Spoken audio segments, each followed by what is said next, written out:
Country delight buffalo milk ని మా family వాళ్ళకి ఎప్పటి నుండో వాడుతున్నాను. ఈ పాల ఫస్ట్ యూజ్ నుండి నాకు దీనిపైన చాలా నమ్మకం వచ్చింది. Choose Country Delight and live better. America అధ్యక్షుడు డొనాల్డ్ ట్రంప్ ఆరోగ్యంపై చాలా వార్తలు వస్తూ ఉన్నాయి సార్. ఆరోగ్యం బాలేదంటూ గత కొంతకాలంగా కొన్ని ప్రచారాలని వార్తల్ని మనం చూసాము. ముఖ్యంగా ట్రంప్కి వినికిడి లోపం ఉంది. ఆయన వైట్ హౌస్లో పాల్గొన్న కార్యక్రమాల్లో నిద్రపోతూ ఉన్నారు అనేది ఆయన మీద ఉన్న ఒక ఆరోపణ. దీని మీద వాల్ స్ట్రీట్ జర్నల్కి ఇచ్చిన ఇంటర్వ్యూలో ట్రంప్ క్లారిటీ ఇచ్చే ప్రయత్నం చేశారు సార్. ఆరోగ్యం బేషుగ్గా ఉంది, బాగానే ఉన్నాను, కానీ డాక్టర్స్ ఇచ్చిన సూచించిన డోస్ కంటే ఎక్కువగా ఆస్పిరిన్ తీసుకుంటూ ఉన్నాను అని ఆయన క్లారిటీ ఇచ్చే ప్రయత్నం చేశారు సార్. అండ్ ట్రంప్కి 80 years సార్. అంటే ఈ వయసులో కొన్ని ఆరోగ్య సమస్యలు ఉండడం సహజం, కానీ ట్రంప్ ఆరోగ్యం మీద పదే ఎందుకు ఇలాంటి వార్తలు వస్తుంది? ఇప్పుడు ఏజ్ అనేది మనిషి ఎవడు ఏమీ చేయలేము. అది వారెన్ బఫెట్ అయినా, ముఖేష్ అంబానీ అయినా, ఎవరైనా, మైకేల్ జాక్సన్ అయినా, ఆల్బర్ట్ ఐన్స్టైన్ అయినా, అంటే గొప్ప శాస్త్రవేత్త అయినా, గొప్ప ఎంటర్టైనర్ అయినా, గొప్ప పాలకుడైనా, ఏది something you cannot do anything. దానికి ఇక కాకపోతే రేపైనా వయసు మీద పడుతున్న కొద్దీ ఏజ్ రిలేటెడ్ ఎలిమెంట్స్ మనిషి ఆరోగ్యంలో ఉంటాయి. అది ఇప్పుడు 79 years మన ఇళ్లలో చూస్తాం కదా. 79 ఏళ్ళ వాళ్ళని ఎవరెవరు కొంతమంది చాలా ఆరోగ్యంగా ఉండడం లేదు. 90 ఏళ్ళలో కూడా బ్రహ్మాండంగా వాకింగ్ చేసే వాళ్ళు ఉన్నారు. కానీ 79 years మన ఇళ్లలో చాలా మంది ఏమీ పనిచేయరు, రెస్ట్ తీసుకుంటుంటారు.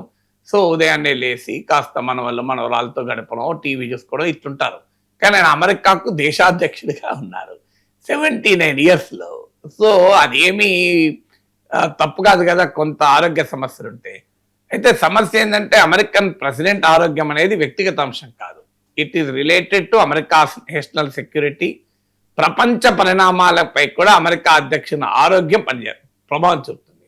నార్మల్గా అయితే ఒక వ్యక్తి ఆరోగ్యం అనేది ప్రైవేట్ అంశం, సో ప్రైవసీ డిమాండ్స్.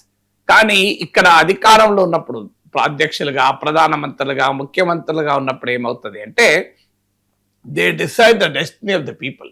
అంటే వాళ్ళు ఆలోచించడం, వారి చర్యలు మొత్తం కోట్లాది ప్రజలపైన ప్రభావం చూపుతుంది. సో ఆ మెంటల్ ఫ్యాకల్టీస్ దెబ్బతింటే సీరియస్ ఛాలెంజ్ మాత్రం ఉంటుంది ఖచ్చితంగా. ఇప్పుడు మీరు అన్నట్లు అతని చేతిపైన మచ్చ ఉండడము, తర్వాత కాళ్ళు వాపులు ఉండడము, మన ఎడిమా అంటారు. సో బాడీలో వాటర్ ఉంటే ఎడిమా వస్తుంది. దానికి ఇన్ని ఉలువలు కనుక నానబెట్టి తాగితే ఆ సాలిడ్ లేకపోతాయి. మరి ట్రంప్కి ఎవరు ఉలువలు తాగమని చెప్పినట్లేదు. సో ఉలువ చారు మన దగ్గర దొరుకుతుంది హైదరాబాద్లో, ఎక్స్పోర్ట్ చేసినాం అనుకోండి. సో ఉలువ చారు అక్కడ కూడా దొరకచ్చు.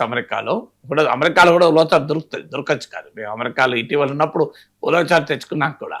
సో మీరు ఆ ఉలువలు తీసుకుంటే మొత్తం వాటర్ బయటకు వస్తుంది. Of course subject to doctors advice. నేను చెప్పేదాన్ని తీసుకోవద్దు ఎవరు కూడా, ట్రంప్ కాదు, మీరు కూడా తీసుకోవద్దు. సో అందువల్ల ఆ సాలిడ్ లెగ్స్ ఉన్నాయి.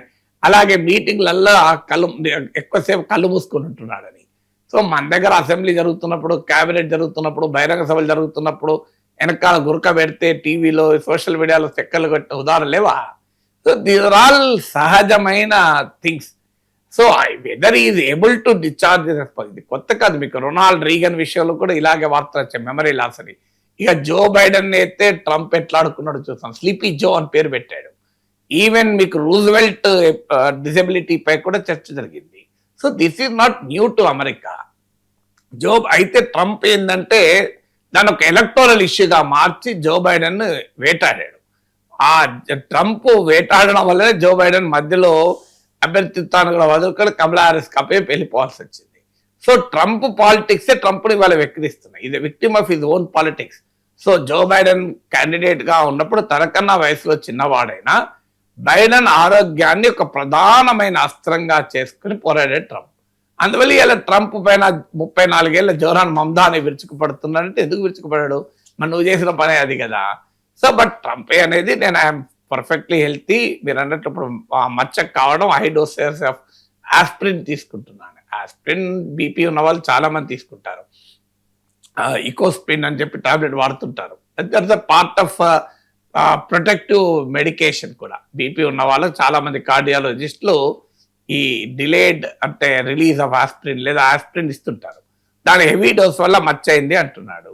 సో బట్ ఏదైనా లెటర్స్ నాట్ ఒకటే పాయింట్ ఏంటంటే అది అమెరికన్ ప్రెసిడెంట్ గా తన రెస్పాన్సిబిలిటీ డిశ్చార్జ్ చేయడంలో అడ్డంకైనప్పుడు issue. Other than that 79 years లో ఆరోగ్య సమస్యలు ఉంటాయి కదా.